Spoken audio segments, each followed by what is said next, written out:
Vayamos a la Biblia. Segunda de Samuel, capítulo 23. Esta mañana estaba saludando a varias personas en el servicio en inglés y me acercó un muchacho que tendría, un muchacho de 16 años o algo así, estaba sentado con su Biblia. Y le digo, ¿cómo te llamas? Y me dice Samuel. Y le digo, ¿tú sabes que estamos estudiando el libro de Samuel? Sí, me dice, y tenía abierta su Biblia en Samuel. ¿Y cómo te sientes? Muy bien, me dice. "Ah, ok". Un muchacho que se llama Samuel estudiando Samuel. Y me alegría en mi corazón ver gente de su edad, un muchacho que está en la iglesia sentado temprano y está con su Biblia abierta. Entonces dije, hay esperanza, ¿no? Cuando esta generación se dé cuenta que no hay otro, que es el Señor, y que digan, ¿sabes qué? Quiero aprender, quiero que me instruyan y quieres sentarte a aprender, es ahí cuando va a haber un cambio, pienso, en esta generación. Yo sé que todos están impactados por los eventos que han ocurrido esta semana, ¿no? Pero Jesús dijo, no dejes que tu corazón se llene de temor. Estaba hablando con unas personas y me decían, ¿y ahora qué vamos a hacer? Lo que siempre hemos hecho. No, hombre, tenemos que hacer algo. Sí, tenemos que hacer lo que el Señor siempre nos ha llamado a hacer, que es ser luz y sal de esta tierra, es ser como Cristo, es predicar la palabra, es orar, es hacer obra por Él. Pienso que en alguna medida tenemos que despertar, porque muchos no lo están haciendo. Es tiempo de ser serios en tu relación con el Señor y seguir la línea de la Escritura, la guía de la palabra de Dios en todas las cosas que tenemos delante. En otras palabras, es no jugar a la religión, pero ser serios en tu fe. Tener una fe genuina que está basada en tu relación con el Señor Jesucristo. Entonces no se trata de hacer algo diferente o nuevo de lo que ya hicieron los seguidores y apóstoles de Jesús en el libro de los Hechos. Ahí está todo. Ellos también pasaron por momentos muy difíciles. Estaba recordando ayer, pensando, por ejemplo, en Hechos en el capítulo 7, cuando Esteban, que es uno de los que servían las mesas, ni siquiera era un apóstol, ni siquiera era un pastor, era el que servía la mesa, el que ayudaba para la distribución del alimento para las viudas y todo eso que habían puesto los apóstoles, ¿no? Y él estaba lleno del Espíritu Santo. Era un joven que estaba ahí lleno del Espíritu Santo, dice la Escritura, y era poderoso en la palabra. Y ustedes conocen la historia, fue llevado al Sanedrín, ¿no? Donde se presentó delante de todo este consejo de líderes religiosos que habían matado a Jesús o lo habían entregado a los romanos y querían atacar a los cristianos. Y él se presentó delante de todos, y si ustedes quieren leer, no les voy a predicar de eso, pero pueden leer todo lo que hizo Esteban, cómo él se paró delante de todos ellos y pidió la palabra y les predicó a Cristo, ¿no? Desde la historia de Israel. Estamos estudiando la historia de Israel de diferentes maneras, ¿no se han dado cuenta? Estamos estudiando Samuel, ahora estamos estudiando Isaías, estamos entendiendo varias cosas, es como armar un rompecabezas, ¿no? Darte cuenta cómo Dios ha ido desarrollando su plan hasta llegar a la venida del Señor Jesucristo y ahora estamos en vías a lo que va a ocurrir con respecto al cumplimiento de la palabra profética, ¿no? En la segunda venida de Cristo, pero es toda una historia reunida. Y Esteban declaró la palabra de Dios, eso es lo que tenemos que hacer, es declarar las cosas del Señor de acuerdo a su palabra. No tanto lo que yo pienso o mis ideas como cristiano, mis ideas, claro, deben estar informadas por mi fe y mis decisiones deben estar basadas en lo que yo creo, en mi fe, pero cuando se trata de hablar, debo declarar la palabra de Dios y hablársela a las personas como es. Eso nos puede causar problemas en estos días, estamos viendo, ¿no? Y Esteban se paró ahí delante y dio la palabra de Dios, y cuando comenzó a confrontarlos con el pecado de los líderes y con su hipocresía, fue muerto, ¿no? Y agarraron piedras y lo apedrearon a Esteban. Pero sin embargo, cuando Esteban estaba muriendo, dice que él alzó los ojos al cielo. ¿Y qué fue lo que dijo? ¿No? Veo al Señor, veo a Dios, Padre, y a su Hijo sentado a su diestra. ¿Qué tal manera de dar tu vida, no? Con esa visión, ¿no? Y le dijo, no tomes en cuenta este pecado. Bueno, la muerte de este muchacho, de este chico, le digo joven, o ¿cómo le digo? 31 años, Charlie Kirk, sabemos que era un creyente fuerte en el Señor. Sabemos que no tenía miedo de hablar la palabra de Dios en medio de una sociedad y una cultura que no soporta el completo mensaje, solamente quieren el mensaje de amor y el mensaje de perdón, pero no quieren enfrentarse con sus pecados. El Charlie Kirk era una persona que no tenía miedo de hablar la palabra de Dios en público. Y es un ejemplo en ese sentido para todos nosotros, los creyentes, que si Dios te da una plataforma, Dios te da un lugar donde hablar, tienes que usarlo. Y tienes que ser valiente en el Señor de poder decir lo que la palabra de Dios dice. Ahora, él no era un líder como pastor o en términos de lo que nosotros conocemos, porque también tenía sus posiciones políticas y todo ese tipo de cosas, pero Dios lo usó. Dios lo usó en ese medio para hablarle a muchas personas y hacerlos reflexionar. Entonces, lo que yo puedo decir es, porque la gente está preguntando, ¿y qué hacemos ahora? Yo diría dos cosas. La primera es no podemos reaccionar como el mundo, ¿ok? Nuestra lucha no es contra sangre y no es contra carne, no es contra personas. Nuestra lucha como creyentes, y vamos a ver esta mañana, es un capítulo muy especial, es contra principados, contra huestes celestiales en las regiones celestes que tienen control de la mente de muchas personas en este mundo. Como el joven este que disparó, no esta bala mortal, ¿no? Yo creo que es influencia directamente demoníaca, ¿no? Directamente, como muchas cosas que están ocurriendo en nuestra nación. Contra ellos tenemos lucha, tenemos que tener eso en claro, no es contra el hombre, no es contra sangre, no es contra nada de eso, no es contra carne, es contra huestes espirituales. Y yo no las puedo luchar con armas humanas, tengo que lucharla con las armas espirituales que Dios nos ha dado. Efesios capítulo 6.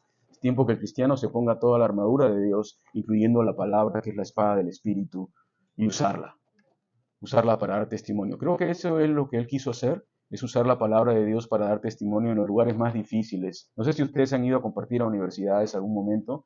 Antes teníamos un ministerio cuando hace muchos años empecé, íbamos a Mesa College con un chico Rich, íbamos y tratábamos de conversar. Él quería iniciar un movimiento dentro de Mesa College. Y había mucho respeto, pero era difícil. Es un lugar muy difícil para entrarte y pararte ahí y hablar abiertamente del Señor. Entonces algo que podemos hacer es orar, que Dios levante de repente entre nosotros o en otro lugar, yo no sé, que levante esas personas que puedan ser ungidos por Él y puedan llegar a lugares como esos. Son lugares difíciles de entrar, ¿no? Y son lugares bastiones hoy en día de adoctrinamiento espiritual, en mi opinión, hoy en día. La mayoría de colegios y universidades se han vuelto en lugares donde nuestros jóvenes están siendo indoctrinados en contra de los valores que nos hemos recibido de la palabra de Dios. Y hay mucha confusión. Entonces, ¿qué vamos a hacer? ¿Qué vamos a hacer? Lo que siempre hemos hecho. Eso es lo que vamos a hacer. Lo que siempre hemos hecho. No hay necesidad de, ok, que vamos a hacer esto y vamos a crear esto y el otro. No. Sé sal y sé luz en tu vecindario, con tus amigos, con la gente de influencia que tú tienes. Vamos a tener que amar más, pero también vamos a tener que hablar la verdad. Y cuando llegue el momento de hablar la verdad en los temas que más afectan a esta sociedad, tiene que ver con el tema de género, tiene que ver con el aborto, tiene que ver con lo que se llama justicia social y todo ese tipo de cosas. Bueno, infórmate bien lo que la palabra de Dios dice acerca de esto y defiéndelo. Y sé firme en tus posiciones, en amor y en respeto, pero no creo que sea el tiempo tampoco de ignorar estos temas y decir no voy a hablar de esto porque voy a ofender a alguien. Creo que ese tiempo ya debemos dejarlo atrás. Porque al final la palabra de Dios y la verdad de la Escritura va a ofender a las personas. No va a ser diferente. Ofendió al Sanedrín a tal caso que se taparon los oídos, dicen no querían escuchar y tiraron piedras. Pues probablemente cuando tú hables la palabra de Dios, de la manera que está, el mundo va a hacer lo mismo, se va a tapar los oídos y te van a tirar piedras o de repente hasta balas, como hemos visto. Pero ¿qué puedes hacer? ¿No? Jesucristo mismo dijo, a mí me persiguieron, a ustedes también les perseguirán. Creo que también una de las cosas que estamos aprendiendo es que digamos, ese sentido de seguridad que siempre hemos tenido, ¿no? De que somos cristianos y estamos en este país y todo está muy lindo y todo tiene que más o menos ir despertando. Que si tú que realmente quieres estar comprometido con Cristo, vas a tener oposición. Y esa oposición puede estar en diferentes grados, en manera como de Charlie, va a ser mucho más fuerte por lo que él tenía que hacer, pero nosotros también, y la vas a vivir en tu trabajo muchas veces la vas a vivir en social media, ahí en esos lugares, vas a sentirla, ¿no? Si estás metido en ese mundo, yo tengo que confesar, no estoy metido mucho en ese mundo, pero hay muchos que están bien inmersos en ese mundo. Bueno, si ese es tu deseo de hacerlo ahí, está bien, pero tienes que estar preparado también para, ¿no?, recibir oposición. Así que les quiero animar a seguir haciendo las cosas que Dios te ha llamado a hacer. Ahora, como iglesia, personalmente, de una manera personal, yo te diría, sé serio con Dios y pregúntale a Dios, Señor, ¿qué quieres tú que yo haga? Y hazlo, y sé serio con las cosas que te ha dicho. Si el Señor te dice, sabes que yo quiero que, no sé, te reúnas a orar los domingos, sé serio en eso. Si el Señor te dice, sabes que yo quiero que vayas a la universidad y repartas tratados y hables de mí, sé serio y hazlo. Si el Señor te dice, sabes que yo te quiero en la puerta para saludar a las personas cuando entran y ayudar a los que están viniendo, entonces sé serio en eso. Si el Señor te manda a lo que sea, a lo que el Señor te ha mandado, tómalo como una responsabilidad delante de Dios y hazlo. Simplemente es todo lo que podemos en este momento y eso es lo que el Señor está esperando de nosotros. Amén. Y te pido también que ores por los líderes, los que están en liderazgo, porque sobre ellos creo que va a ser una de las primeras, estamos viendo, ¿no?, que son los líderes a los cuales se les va a confrontar, ¿no? Así que quiero entrar a Samuel capítulo 23 y animarte y que no entre el temor en tu corazón en este momento, porque siento ese espíritu ya de temor y de incertidumbre. No creo que debamos tener, no es el momento de tener temor e incertidumbre, es el momento de decir, mi salvación está cercana, voy a servir al Señor y voy a ser serio con mi fe. No es el momento de decir, ¡ay, qué miedo, qué me va a pasar! Eso está en manos del Señor, ¿no es cierto? No vivimos en la China, ni en Nepal, ni en otros países donde nos están persiguiendo, pero tengo que ser serio con mi fe y serio con las cosas de Dios. ¿Amén? Ok, segunda de Samuel, capítulo 23. Es el penúltimo capítulo. Y en este penúltimo capítulo hay palabras muy importantes del rey David. Permítanme un segundito. Y, ajá, las últimas palabras de David. Dice, estas son las palabras postreras de David, dijo David, hijo de Isaí.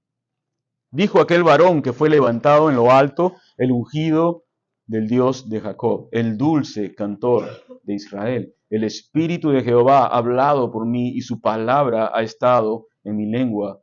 El Dios de Israel ha dicho, me habló la roca de Israel. ¿Habrá un justo que gobierne entre los hombres?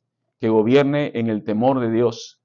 Será como la luz de la mañana y como el resplandor del sol en una mañana sin nubes, como las que tenemos aquí en San Diego muchas veces, como la lluvia que hace brotar la hierba de la tierra. David llega a sus palabras postreras. Ahora, no significa que estas son las últimas palabras de David. Si sigues leyendo y entras al libro de Primera de Reyes, vas a ver que David todavía vive un poco. Pero esto quizás sean las últimas palabras del cantor de Israel, del dulce salmista de Israel, el cual escribió tan bellos salmos que hasta hoy en día los estudiamos y los cantamos, y Dios lo usó de una manera muy, muy especial. Así que vamos a ver esto como algo que es importante para todos nosotros, porque yo creo que aquí va a haber inspiración para los creyentes y para nosotros, cómo debemos vivir nuestra vida en este mundo con integridad, con valor, y el legado espiritual también de este hombre que fue David, el cual no fue para nada perfecto. Miren lo que dice, él va a decir, David, hijo de Isaí. ¿Por qué menciona a su papá? Isaí fue el papá, ¿no? El padre. Creo que lo importante aquí es señalar que una persona como David nunca se olvidó de sus orígenes humildes. Isaí no había sido nadie importante. Muchos de los enemigos de David, cuando querían atacarlo, decían, oh, este es David, hijo de Isaí, como diciendo, ¿de dónde saliste tú? ¿No? Creo que era uno de los ataques también contra Jesucristo cuando estuvo aquí en la tierra, ¿no? Cuando los fariseos decían, ¿qué? De Galilea no ha salido nadie. Él viene de Galilea, él es Galileo. No habían estudiado perfectamente de dónde venía Jesús. Así que yo pienso que aquí hay algo importante para nosotros. Nunca te olvides de dónde saliste, de dónde te sacó Dios. Cuando las personas especialmente comienzan a crecer y comienzan espiritualmente y puede hacer que Dios te comience a usar, siempre hay un riesgo en que tú te olvidas de dónde saliste y comienzas a pensar que eres más de lo que eres. Pierdes la perspectiva. Yo lo he visto, ¿no? Y tengo temor que yo también pueda estar en un día en eso. Tengo que tener ese temor y cada uno debe tenerlo. No acordarte de dónde saliste. Hace años atrás yo estaba en un puente en la ciudad de Tijuana regresando hacia Lima, de Tijuana a Lima hay muchos, no, hacia acá a San Diego y, y estaba con una persona que yo respeto mucho en la fe. Estábamos regresando y bueno, yo iba delante de él porque tenía que protegerlo porque yo hablo el idioma, ¿no? Y él estaba, y el puente estaba lleno de gente. Y cuando me volteo para verlo, él había desaparecido, no estaba. Y dije, ya se lo llevaron, ya. Tengo que hablar con su esposa, y tengo que hablar con todo el mundo, ya fallé. No me contraten de guardaespaldas, no sirvo para eso. Bueno, la cosa es de que volteo y ya no lo encuentro, y después comienzo a entrar contra la gente así, y lo veo a él, y él estaba agachado, por eso no lo veía, y había un mendigo que no tenía piernas, y él estaba sacando todo de su billetera y entregándole todo, toma esto, y le hablaba, y me decía, César, ayúdame, tradúceme, y él quería, lo amaba a ese hombre. Entonces yo me quedé impactado con esa escena, porque no fue una escena hecha delante de los hombres, fue una escena hecha delante de Dios. Siempre la voy a llevar conmigo. Pero de ahí nos fuimos a comer a un McDonald's ahí en San Isidro. Y entonces yo le pregunté, ¿cómo haces esto? ¿Cómo es que haces estas cosas? Y esto fue lo que él me dijo. Me dijo, César, yo nunca me olvidé de dónde me sacó el Señor. Yo era peor que ese hombre. O sea, ahí está la cosa.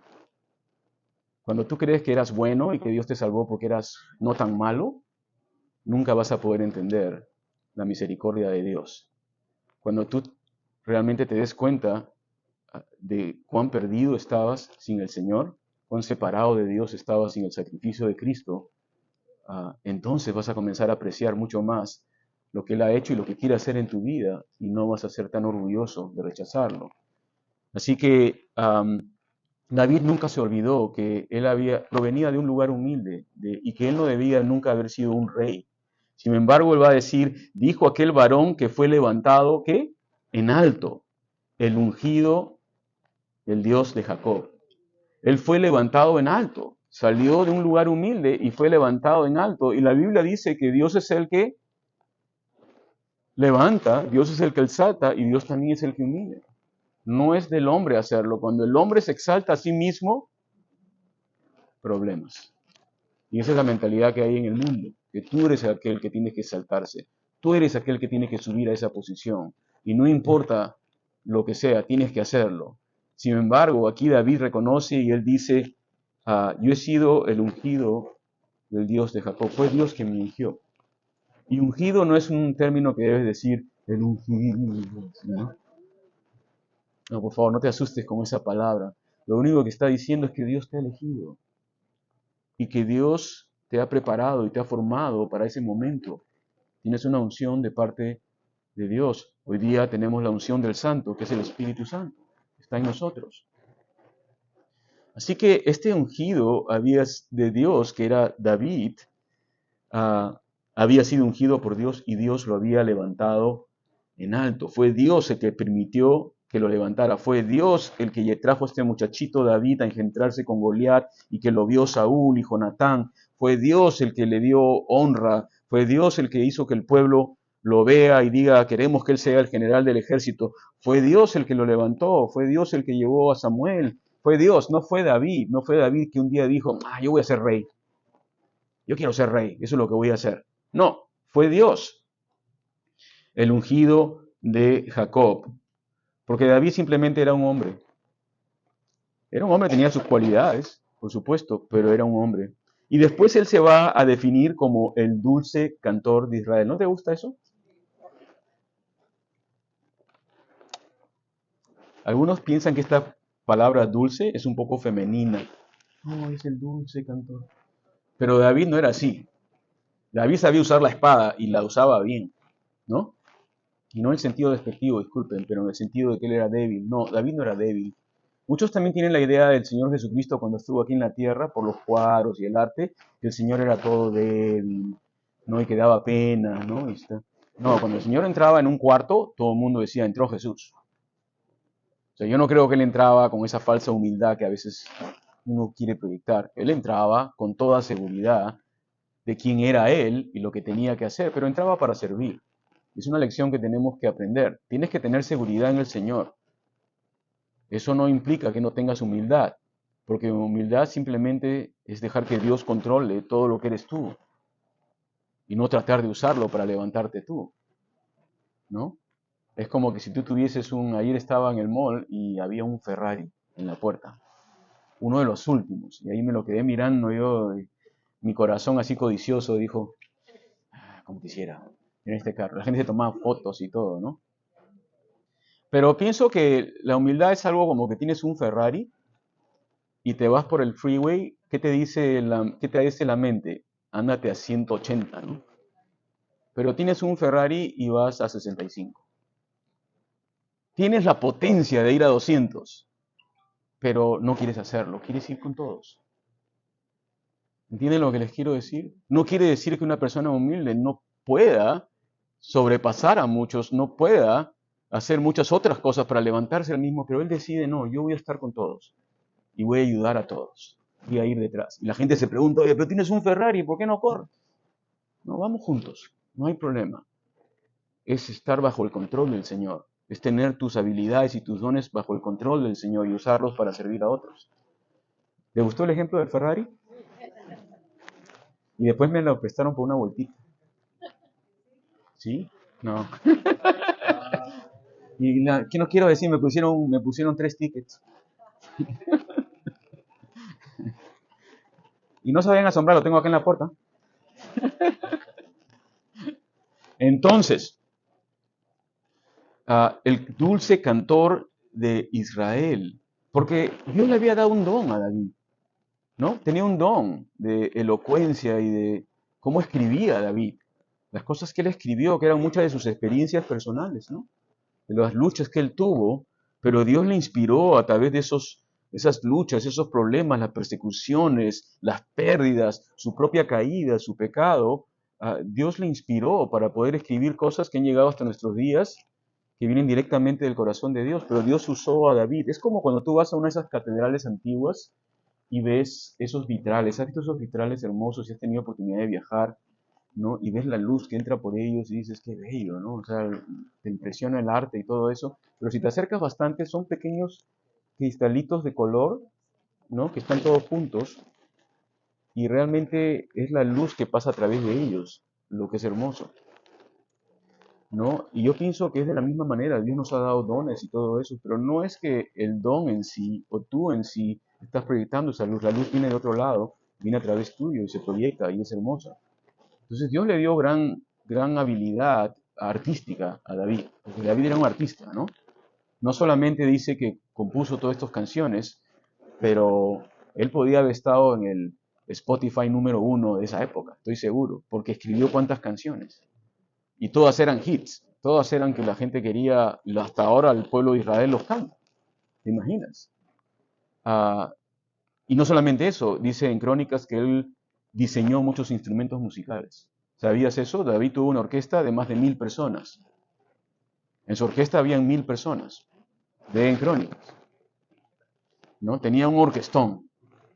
Tenía de todos instrumentos. Diseñó instrumentos de cuerdas, diseñó instrumentos de vientos, diseñó todo. Yo me imagino cuando había la alabanza en las fiestas de Israel en tiempos de David, cómo era. Era tremendo el júbilo que había. O sea que Dios le usó para inspirar al pueblo de Israel a alabar a Dios. A pesar de sus propias luchas, Dios lo usó grandemente. Él fue el dulce cantor de Israel, desde cuando agarró su arpita y le cantaba a Saúl, ¿se acuerdan? Para que el espíritu malo se aleje de Saúl. Y seguramente que le decía, Jehová es mi pastor. No sé qué le cantaba, ¿no? Algo así, ¿no? Y los demonios huían. Él va a decir, el Espíritu de Jehová ha hablado por mí. Ah, lo que estaba diciendo es que él entendía que el Señor había hablado por él, pero no habló por él siempre. En algunos momentos habló por él. no significaba que todas las palabras de David venían de Dios. ¿Ok? Pero en algunos momentos Dios habló a través de él y David lo reconoció. El Espíritu de Jehová ha hablado a través de mí. Y menciona el Espíritu de Jehová, bien importante. Él ha hablado por mí. En algunos momentos lo hizo y tuvo inspiración divina y ha llegado el testimonio hasta nuestros días. ¿Ok? Lo tenemos aquí. Pero miren lo que va a decir David. David va a decir, habrá un justo que gobierne entre los hombres. Estas son sus últimas palabras, ¿eh?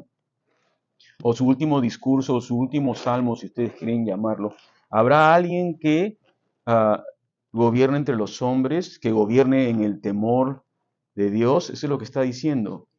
Y esto es tan importante. Si los líderes de este mundo entendiesen estas cosas, el mundo sería diferente, ¿no es cierto? Pero tengo noticias para ustedes que no son muy buenas, no va a ser así.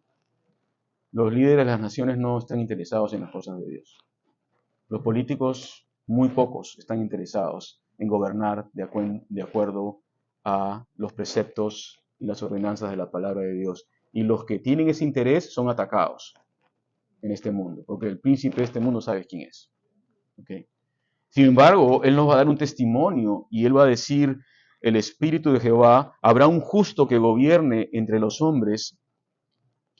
Y yo creo que Él miraba su propio reino y miraba también los errores que Él cometió. Habrá un justo que gobierne entre los hombres, que gobierne en el temor de Dios. Estaba llegando al final de su vida y Él se dio cuenta que el secreto era temor de Dios. Tener conciencia de Dios. Y que Dios ama lo bueno y lo justo y lo puro y odia lo malo y lo corrompido y el pecado. Y teniendo esa conciencia en su corazón y en su espíritu, él podía gobernar y tomar decisiones que agradasen a Dios. Y el asunto es que para ser líder, sobre todo líder nacional, si tú tomas decisiones que buscan agradar a Dios, vas a desagradar a un montón de gente. No le va a agradar tus decisiones. Y eso es lo que estamos viendo hoy en nuestra nación, en los Estados Unidos. Muchas decisiones se están tomando que no son agradables para mucha gente. Otras sí y otras no. Así que estamos viendo eso. El ungido del Dios de Jacob, el dulce cantor, habrá un hombre que gobierne entre los hombres. Así que él supo que la justicia verdadera venía de parte de Dios y de parte de lo que está escrito en su palabra. El temor de Dios va a decir que el que gobierne de esa manera será como la luz de la mañana, como el resplandor del sol en una mañana sin nubes. Ahora, esto no fue David completamente, porque él cometió grandes errores, inclusive como líder, ¿no? Y muchos de los problemas que va a llevar la nación van a ser por culpa de sus errores. Yo creo que ahora el Espíritu de Dios está hablando con respecto a lo que va a ocurrir en un futuro. Que va a venir uno del linaje de David, el cual va a ser el líder que las naciones nunca han tenido. ¿Sabes quién es? El Señor Jesucristo.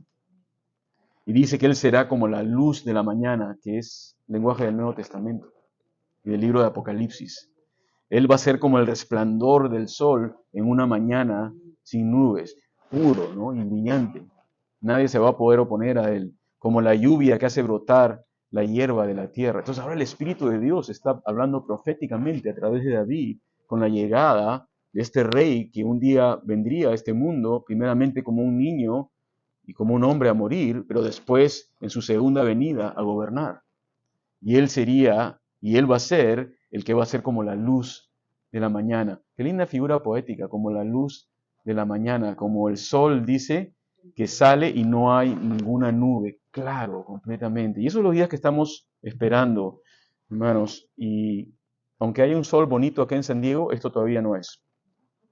Todavía no es esto, porque hay un sol bonito y ocurren todo tipo de perversidades, ¿no? Pero esto no es. Cuando venga el Señor va a brillar el sol de justicia auténtica y la justicia de Dios va a ser perfecta, no como la justicia del hombre. Así que estamos viendo esto, David comienza a hablar y sigue hablando, miren en el versículo 5.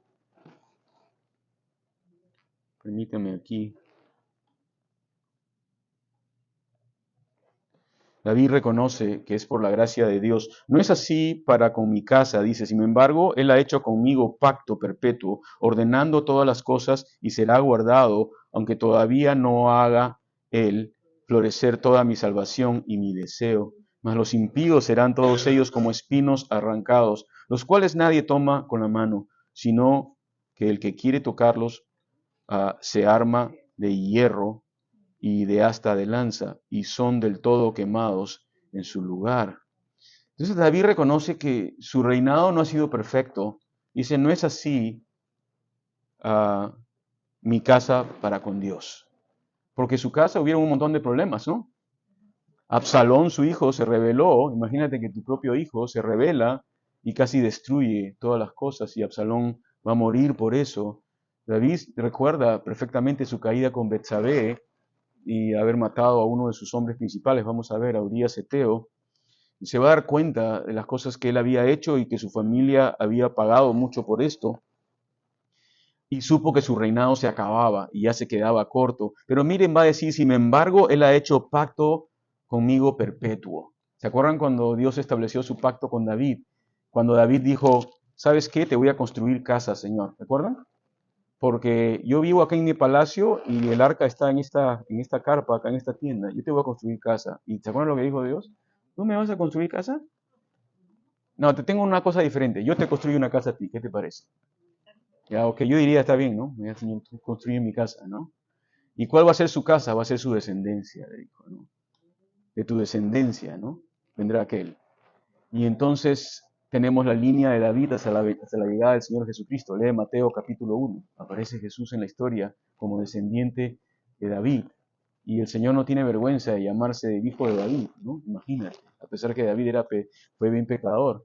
Pero es el plan de Dios y es la gracia de Dios. Entonces, él dijo, él ha hecho pacto perpetuo conmigo, ¿no? Ordenando en todas las cosas y será guardado, aunque todavía no haga él florecer toda mi salvación y mi deseo. Al parecer David tiene esta revelación espiritual, que hay algo más en la salvación que él todavía no entiende.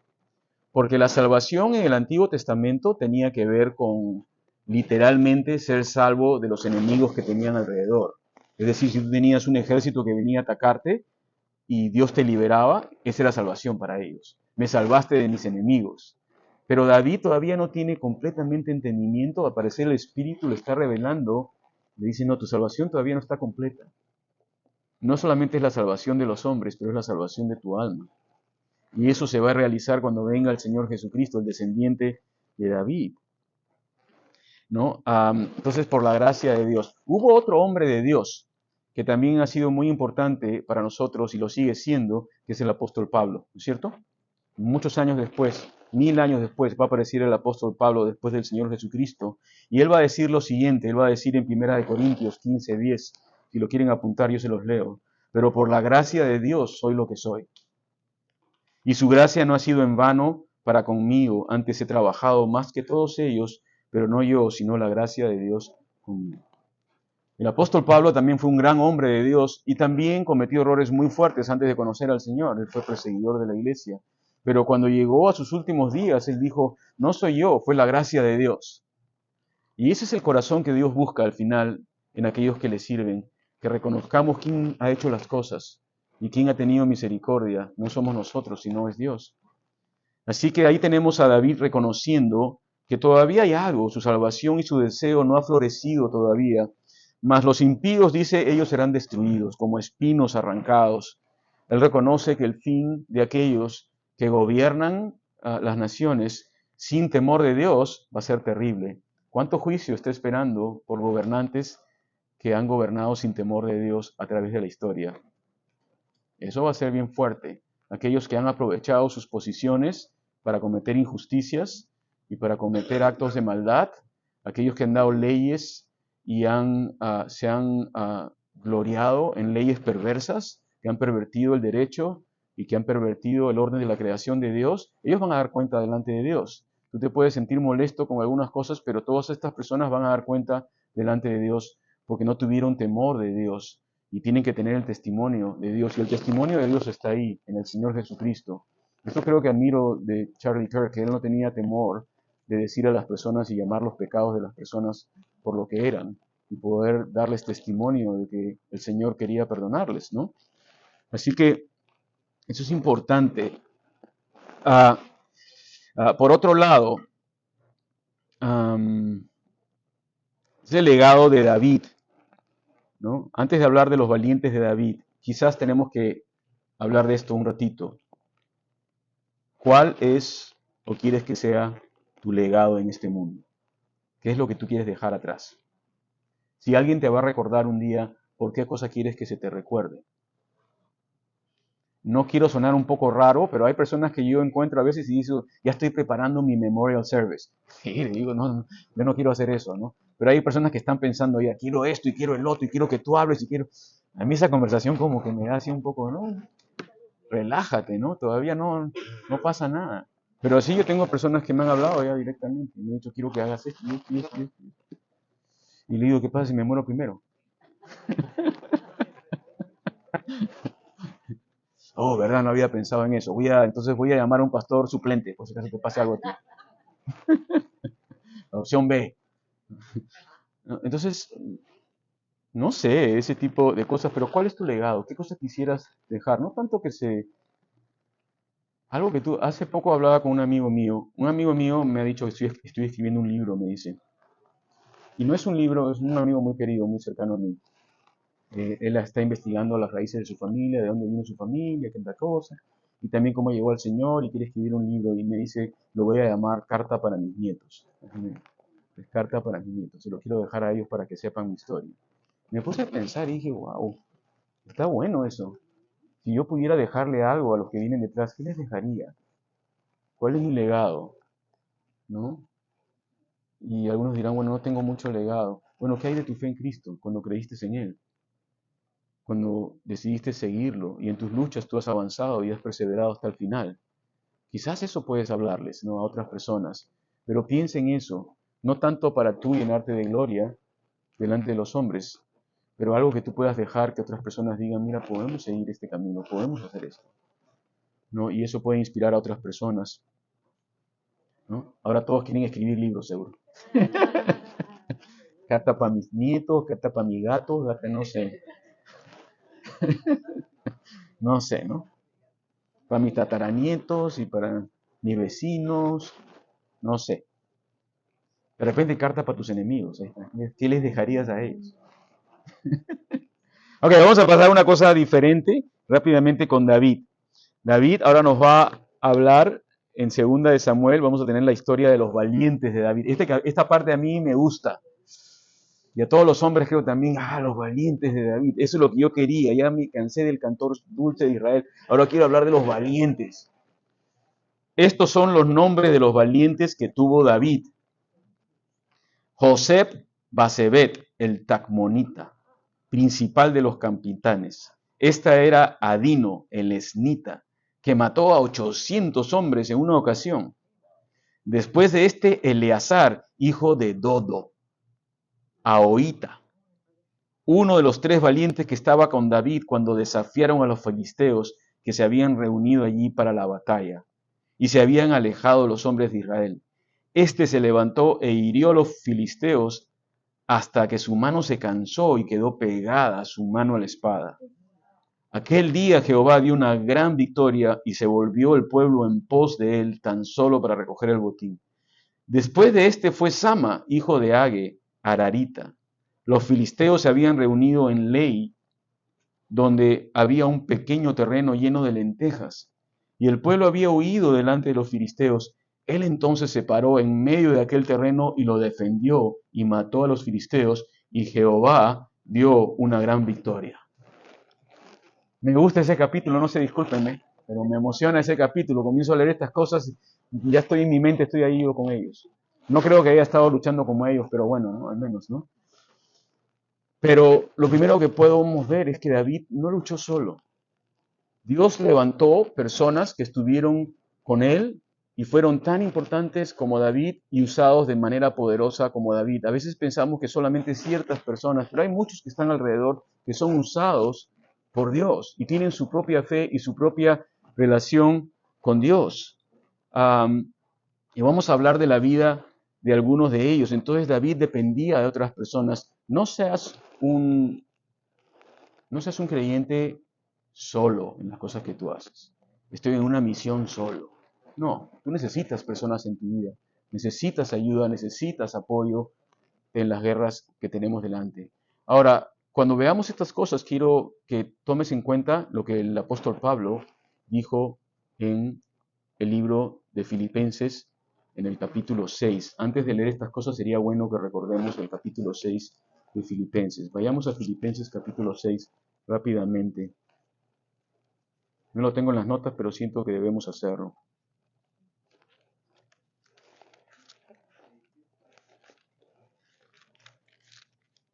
Filipenses capítulo 6, por favor.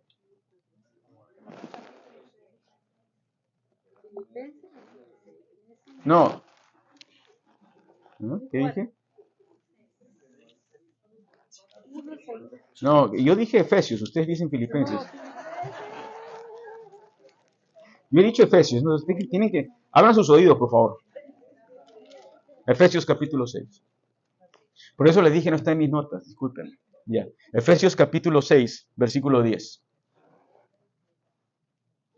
Hubiera sido terrible si uno de ustedes me hubiera dicho, ya llegué.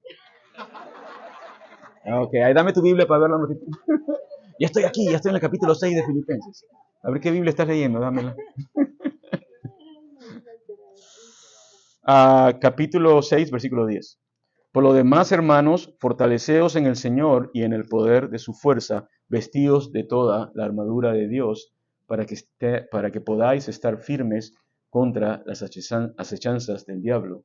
Porque no tenemos lucha contra sangre y carne, sino contra principados, contra potestades, contra los gobernadores de las tinieblas de este siglo, contra huestes espirituales de maldad en las regiones celestes.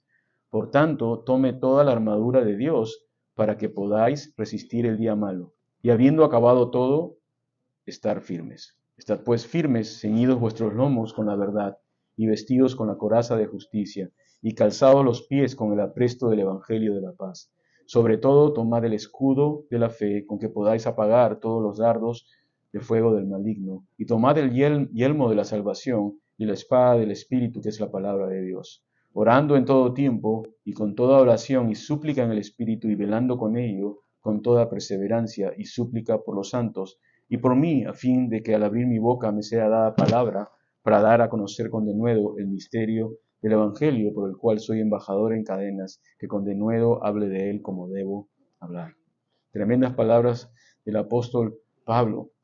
¿Y por qué he querido leer esto? Porque es importante tener el contexto de lo que vamos a leer. Estos hombres de David fueron guerreros fieros, guerreros que Dios levantó y usó en un tiempo terrible, como son terribles estos tiempos. Pero tú y yo somos guerreros del Señor también. Pero no somos guerreros que vamos a tomar la espada del hombre para atacar a los enemigos. Somos guerreros que tenemos que ponernos la armadura de Dios y la espada del Espíritu en medio de un mundo espiritual que es el verdadero enemigo, ¿no? No tenemos lucha contra sangre y carne, hay principados, potestades y gobernadores en las regiones celestes. No es el tema, no quiero entrar profundamente, pero existe un mundo espiritual demoníaco que está en rebelión en contra de Dios y que influencia cada aspecto de la vida pública de nuestra sociedad. Está metido en todo. Y va a ser anticristo, 100%, y ahí vamos a llegar al libro de Apocalipsis, ¿no? Lo que va a ocurrir. Pero quiero que sepas que tú también eres un soldado de Cristo, de igual manera como estos fueron soldados de David. Amén. Ahora, los nombres de los valientes. Vamos a esto rápidamente antes de terminar, 10 minutos. Dice aquí, David no era nadie sin sus valientes. Él necesitaba sus hombres y aquí vamos a ver alguno de ellos. A ver. Primero quiero ver la vida rápidamente en lo que nos dice aquí del primero, que se llamaba Josep Basebet. Josep Basebet, el tacmonita, el principal de los capitanes. David tenía 3 hombres que eran lo máximo. Fueron leyendas, por así decirlo, dentro del ejército de David. El primero de ellos era este señor Josep Basebet, que primera vez que se le menciona en la palabra de Dios, pero él estaba con él. Ahora, estos hombres de David salieron, no siempre fueron grandes ni poderosos. Ellos formaron parte, antes de decir esto, creo que es importante, de aquellos que se reunieron con David en aquella cueva cuando David estaba escapando. Y se reunieron con él estos hombres amargados y perseguidos y que tenían deudas. Un ejército de gente que estaba arruinado prácticamente y era gente ruda. Y esta gente se juntó con David cuando él estaba escapando de Saúl, ¿recuerdan? Así que muchos o casi todos provienen de ese grupo, lo cual quiere decir que para tú llegar a ser un hombre de Dios, un valiente de Dios, un guerrero de Dios, no necesariamente veas tu inicio. Tu inicio puede haber sido nada, pero es como Dios te va levantando a medida que Él te va colocando en ciertos lugares. Y eso creo que es algo importante. No es que ellos fueron siempre o que fueron a las mejores escuelas de los ejércitos, no. No empezaron necesariamente bien. En 1 Samuel capítulo 22, ahí está David en la cueva de Adulam, y se juntan con ellos muchos de estos hombres. Entonces el primero que vamos a ver aquí, se cierra esta nota, ahí está. José Basebet, el guerrero, yo le llamo el guerrero imparable. ¿Le gustó? ¿Por qué el guerrero imparable? Porque dice aquí que él mató a 800 hombres en una ocasión. A mí se me hace que es una persona imparable, ¿no? Que 800 fueron atrás de él y él eliminó 800. Ahora, si tú vas a Primera de Crónicas, creo, también habla de él y da otro número. Dice 300. Entonces ha habido ahí una pequeña... Pero aunque sean 300, después de 300 ya que venga quien quiera, ¿no? Pero 300 u 800, yo le llamo el guerrero imparable, aquel que nadie puede parar. Quizás Charlie Kirk era un guerrero imparable, pienso yo, que no lo podía parar nadie, lo único que tuvieron que meter una bala, pero seguía hablando y seguía hablando. No tenía miedo de 800 o de 1000 o de 2000 o de 10.000. Esteban fue otro, no tenía temor y se podía parar delante de cientos. Era el guerrero imparable y algunos dirían, yo quiero ser un guerrero imparable. ¿Estás seguro? Puede ser que seas un guerrero imparable, pero no tienes que ser necesariamente una persona pública que se para delante de 800. Pero puedes ser imparable en tu compromiso con Cristo, imparable en tus batallas y en tus victorias en Cristo. Alguien a quien el enemigo diga, ¿sabes qué? Este es difícil derrotarlo. Voy a mandar todo. Y Él te va a mandar y tú sigues luchando. Y es necesario esos guerreros imparables porque ellos inspiran a otros. Cuando tú ves una persona que es sólida en su fe, una persona que a pesar de las pruebas, que tiene pérdidas, que tiene enfermedades, que tiene tantas cosas que nos ocurren y sigue sólido en su fe y sigue batallando, ¿no te inspira a ti? A mí me inspira. Yo he visto padres que han perdido hijos, ¿no? Jóvenes que han muerto y los he visto en iglesia con sus manos levantadas, orando al Señor. Y yo digo, este es un guerrero imparable, porque esta prueba podría destruir a otra persona, pero no lo destruye a esta persona. Y siguen ahí perseverando en el Señor. Para mí eso es imparable, es una fe que no se para ni con la muerte. Entonces, él era el guerrero imparable, así lo llamo yo, pero no era porque él era tan fuerte ni de coraje sobrenatural, ¿no? Pero yo pienso que hay momentos, y esta es la aplicación, donde Dios te da fuerza para enfrentarte a lo imposible. ¿Quién se podría enfrentar con 300 o 800? No creo que cualquiera. Pero hay momentos en que Dios te va a fortalecer para que tú puedas hacer eso. ¿No dijo el apóstol Pablo, le doy gracias al Señor que Él me fortaleció para hacer las cosas que yo hice? ¿No? En 1 capítulo 15, 37, mas gracias sean dadas a Dios que nos da la victoria por medio de nuestro Señor Jesucristo. Entonces no tengas temor que Dios te puede poner en lugares donde Él te va a fortalecer para ser un guerrero o una guerrera del Señor imparable, ¿no? Y que puedas hacer las cosas que Él te ha llamado a hacer, pero solamente por Cristo. ¿Okay? Entonces tenemos el primero que se llama José Basebet. ¿Ok? Basebet. Después tenemos a Eleazar, hijo de Dodo. Este nombre Dodo me suena gracioso a mí, ¿a ti no? ¿Ah? ¿Como un perrito? ¿Dodo? Es un buen nombre para perrito. Eleazar, el hijo de Dodo. Y este fue valiente y fue famoso porque estuvo con David en una batalla muy famosa, también una batalla conocida, donde dice que luchó tanto con David junto que su mano se quedó pegada a la espada.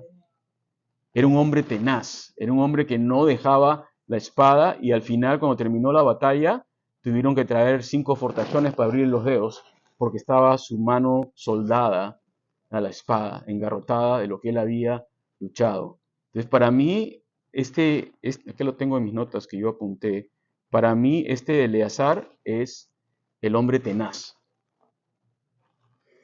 el hombre que no soltó la espada. ¿Les llama la atención esto? El que no soltó la espada.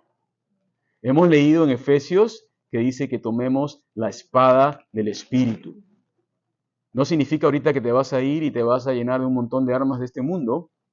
Algunos, bueno, está bien, hay libertad para hacer eso, pero como cristiano te digo, pon tu énfasis en lo que Dios te ha dado, su palabra, y toma la espada del Señor y agárrala bien firme, no la sueltes. Sé tenaz en la palabra de Dios, no sueltes la palabra de Dios. Agárrala fuerte, porque ahí está todo.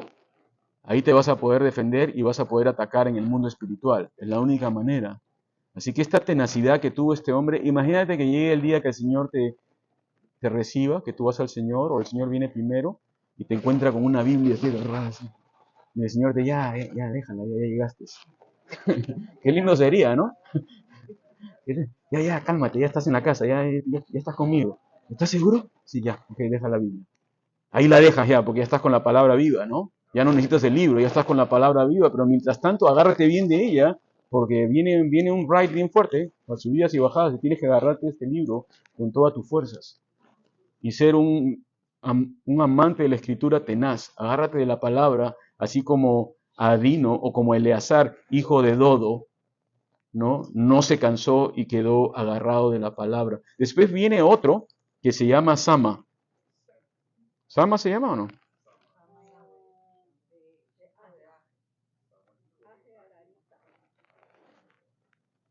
El hijo de Age Ararita, el líder entre los valientes de David.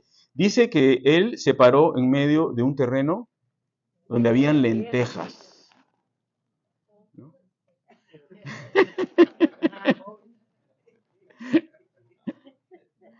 Sama fue el defensor de lo que no tiene valor, digo yo, para el hombre. Había una batalla y había un campo de lentejas y todo el mundo se fue corriendo. Y dijo, ¿qué me importa las lentejas? Voy a salvar mi vida. Pero para Sama ese campo de lentejas era importante. Él no estaba dispuesto a ceder un centímetro al enemigo.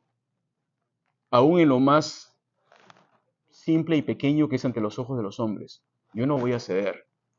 Voy a defender este campo de lentejas porque es valioso para Dios y es valioso para mí, aunque otros lo dejen. Yo lo voy a luchar.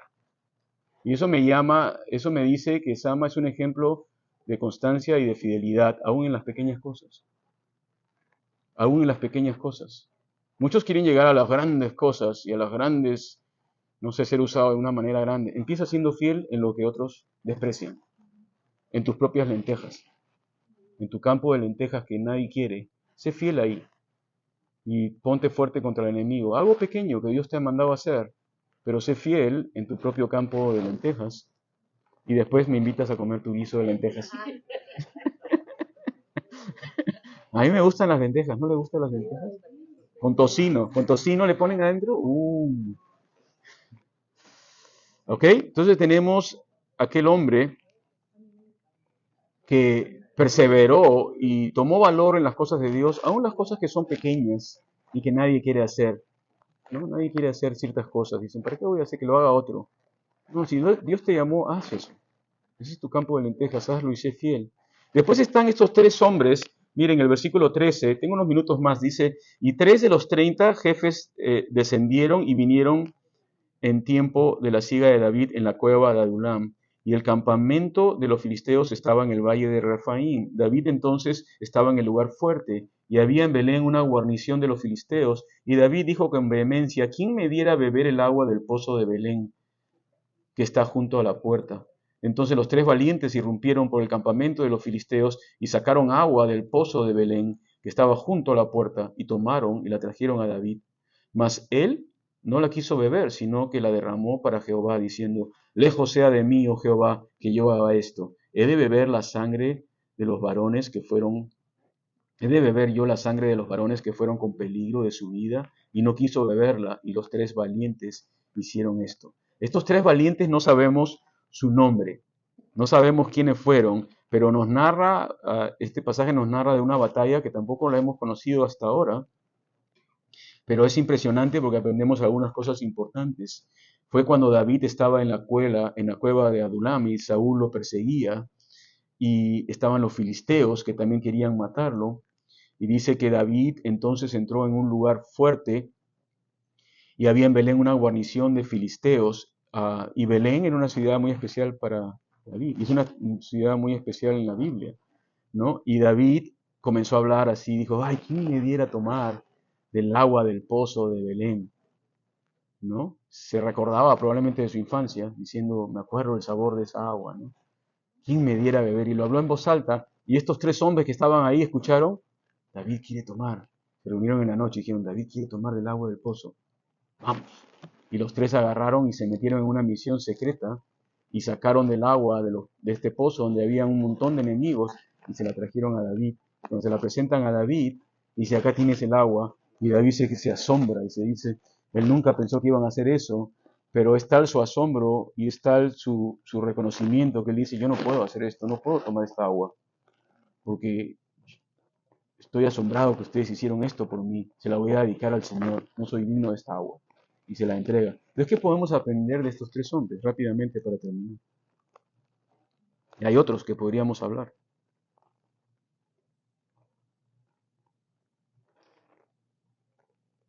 ¿Nada? Son valientes, ¿no?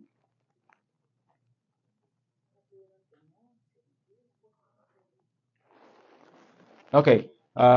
Bueno, aquí vemos algunas cosas que yo pienso son importantes para ser aplicadas en nosotros. Primeramente, arriesgaron su vida, ¿no? Pusieron en riesgo su vida. Es verdad que David no les pidió, pero ellos estaban dispuestos a arriesgar su vida por su rey. ¿Estás dispuesto a arriesgar tu vida por tu rey? ¿Estás dispuesto a decir, sabes qué, Señor, esto puede ser un poco peligroso, pero quiero hacerlo para ti, porque tú me estás pidiendo que yo lo haga? Jesús dijo, el que ama su vida en este mundo la perderá, pero el que la pierde por causa mía la hallará. En primer lugar, es que mi compromiso con Cristo debe ser total, aun cuando estoy en esos momentos que puede ser riesgoso. Debe ser total con Él. Que oramos que no vaya a pasar, pero cuando llegue a pasar eso, tengo que ser valiente y decir, ¿sabes qué? Yo voy, yo lo hago. Si es del Señor y yo tengo que hacerlo. La segunda cosa que veo que es importante en estos tres hombres es lo que hace David. David no la bebió, la derramó. Y yo creo que estos hombres al ver derramar, ¿cómo te sentirías tú que fuiste a ese campamento y arriesgaste tu vida, ¿no? Y tu familia y todo? Y cuando ya se la traes a David, David dice, "Nah". ¿Cómo te sentirías tú? Decepcionado, ¿no? No se te dirías, y para esto hice, todo esto que hice, y sabes que esa es una actitud que tenemos que tener cuidado en la iglesia, ¿ok? Porque aunque el hombre no te reconozca, Dios te reconoce por lo que tú estás haciendo y por las obras que tú has hecho. En Hebreos capítulo 6, versículo 10 dice esto, porque Dios no es injusto para olvidar vuestra obra y el trabajo de amor que habéis mostrado a su nombre o hacia su nombre, habiendo servido a los santos y sirviéndolos aún. No hagas las cosas para poder agradar a otro hombre. Haz las cosas porque quieres agradar a Dios y vas a recibir recompensa directamente de Él. David no se sintió que él podía tomar esa agua, se sintió indigno. Y ellos se pudieron haber sentido ofendidos, pero no lo hagas para el hombre. No dice la palabra de Dios que todo lo que hagáis, hacerlo como para el Señor y no para los hombres. Pues hazlo primeramente para el Señor. Si recibes el agradecimiento y el reconocimiento del hombre, amén, alégrate. Y si no lo recibes, no te resientas. No digas que se ha creído, ya nunca más le traigo nada. ¿No? Yo le traje un regalo y él no me dio ningún regalo. Yo le mandé una tarjeta, él no me dio ninguna tarjeta. Así somos nosotros, ¿no? Así es el hombre, ¿no? Yo oré por él y ni siquiera se interesa en mí. Y rápidamente estamos juzgándonos unos a otros. Y yo pienso que mi actitud no puede ser esa. Yo tengo que siempre recordar que si lo hago para el Señor. Y si recibo reconocimiento y es recíproco, amén. Y si no, lo he hecho para el Señor, no para los hombres, y lo voy a seguir haciendo. Amén. Entonces vemos ahí el ministerio de estos hombres, tres hombres. Y hay otros más, está Abisai, ¿no? Está Abisai, hay otros más, el hijo de Joiada, ¿no? Abisai es el hermano de Jacob. también dice que se enfrentó contra 300. Abisai es aquel que cuando David vino el gigante a matarlo en el capítulo anterior, ¿se acuerdan? Abisai se metió y defendió a David y lo ayudó y mató al gigante. En Primera de Reyes, Abisai se va a convertir en el general de David. Era el ayudador de David, pero después se convierte en el general de Salomón, mejor dicho. Se va a convertir en el general de Salomón, un hombre tremendo, ¿no? Así que esta es la historia, y al final ya no les quiero leer, o les leo rápidamente para terminar, discúlpenme. Pero acá hay varios nombres y quiero nombrar solamente a dos que va a llamar la atención. Dice, Asael, hermano de Joab, fue uno de los 30, hay otros. El Anán, hijo de Dodo, de Belén. Sama Arodita, Elika Arodita, Eles Paltita. Mira, de ahí salen las paltas, no sabía yo. Ira, hijo de Iques, Tecoita, Abieser, Anatotita, Mebunai, Usatita, Salmón, Ahoita, con lo que me gusta el salmón a mí, Maharai, Netofatita, Eleb, hijo de Baana, Netofatita, Itai, hijo de Ribai, de Gaba, de los hijos de Benjamín, Benaía, Piratonita, Idai, del arroyo de Gaas, Abi, Albón, Arbatita, Asmavet, Barumita, Eliaba, Salbonita, Jonatán, de los hijos de Jasén, Samá, Aratita, Aima, hijo de Sarar, Aratita, Elifet, hijo de Hasbai, hijo de Maaca, Eliam, hijo de Aitofel, Gilonita, Esrai, Carmelita, Parai, Arbita, Igal, hijo de Natán, de Soba, Bani, Gadita, Selec, Amonita, Naharita, Beorita, escudero de Joab, hijo de Sarbia, Ira, Itrita, Gareb, Itrita, Urías, Eteo. 37 por todos. Gracias por su paciencia. Disculpen, estoy tomando clases de hebreo, pero todavía no soy fluido. Miren, si están estos nombres aquí es por algo, ¿no? David los reconoce. Se dan cuenta que David no solamente se echaba la gloria a él mismo, pero reconoce a sus hombres, a los que trabajaron con él, y fueron parte de ese movimiento que Dios usó, solamente para nombrarte algunas cosas importantes. Eliam, el hijo de Aitofel, ¿no? Que era uno de los valientes que sale en esta lista, era el padre de Betsabé. ¿Se acuerdan lo que pasó entre David y Betsabé? Era el padre de Betsabé y era el suegro de Urías Eteo. Y sin embargo, él luchó con David. Supo perdonar a David y trabajar con él. Eso me llamó la atención. Y uno de esos 30 era Urías Eteo. Uno de los hombres que Dios levantó para ayudar a David y que David mató. Datos interesantes de la gracia de Dios, ¿no? No sé, me pareció, quedé un poco impresionado al saber que Urías Eteo era uno de aquellos que había estado en la cueva con David en Adulam, y sin embargo David no tuvo en consideración lo que hizo Urías, hizo todo lo que hizo, ¿no? Así que, bueno, y David no deja de mencionarlo. Si yo hubiera sido David, no lo hubiera mencionado probablemente. Hubiera puesto a todos, pero a él mejor no lo menciono, ¿no? Pero David no deja de darle honra a aquellos que merecían honra, aún aquellos que habían sido parte de una historia trágica de su vida, les dio honra. Así que finalmente te digo, honra a aquel que merece honra. Honra a aquellos que te ayudan. Honra a aquellos que sacrifican cosas por ti. Hónralos siempre. Honra a tu padre, honra a tu madre, honra a tus amigos, honra a aquellos que sirven, honra a los que Dios ha traído a tu vida. De alguna manera lo puedes hacer. ¿Amén? Así que la próxima semana vamos a ver el último capítulo de segunda de Samuel, capítulo 24, y ahí vamos a orar a ver el Señor dónde nos lleva. No vamos a ir a Filipenses 6, por si acaso. No. Probablemente vamos a Filipenses 7, pero no 6. Gracias, Señor, por tu palabra de este día, Señor. Gracias. Es una historia larga, pero gracias, Señor, que podemos ver, Señor, el corazón de David hacia el final de sus días, y ahora podemos ver también nuestro propio corazón, Señor, y darnos cuenta de que estamos llamados, Señor, en primer lugar a reconocer tu gracia, que si somos algo es por ti y no es por el hombre, no es por nosotros. Y segundo lugar, que debemos reconocer a las personas que nos ayudan, personas que han trabajado con nosotros, personas que han sacrificado, y darles honra a ellos también, Señor. Gracias, Padre, por aquellos que tú has traído a nuestras vidas para ayudarnos, Señor. Y Señor, ahora que estamos en este tiempo, Señor, de lucha espiritual, oramos, Padre, que podamos ser como aquellos hombres que fueron decididos, fueron tenaces, fueron valientes, fueron imparables. Eso es lo que queremos ser nosotros, no en nuestra propia fuerza, pero a través de Jesucristo, Señor. Fortalécenos para ser creyentes de este calibre, Señor. Este mundo necesita creyentes de ese calibre, Padre, que puedan ser fieles, que puedan ser decididos, que puedan ser íntegros y que puedan dar testimonio ah, en todas circunstancias, Señor. Oramos, Padre, por paz en esta nación, por favor. Oramos, Señor, por la oportunidad de seguir compartiendo tu palabra. Oramos, Señor, que tú traigas sanidad, si es tu voluntad, Señor, en tantos corazones. Hay muchas familias divididas sobre política, hay muchas personas divididas por muchos temas, Señor. Oramos, Padre, que tú, sobre todo en las familias, Padre, pueda reinar tu paz y, Señor, que los cristianos podamos reflejar la compasión, el amor de Cristo, pero también la verdad de tu palabra, Señor. Ayúdanos, Señor, en este tiempo. Confiamos en ti, en el nombre de Jesucristo. Amén.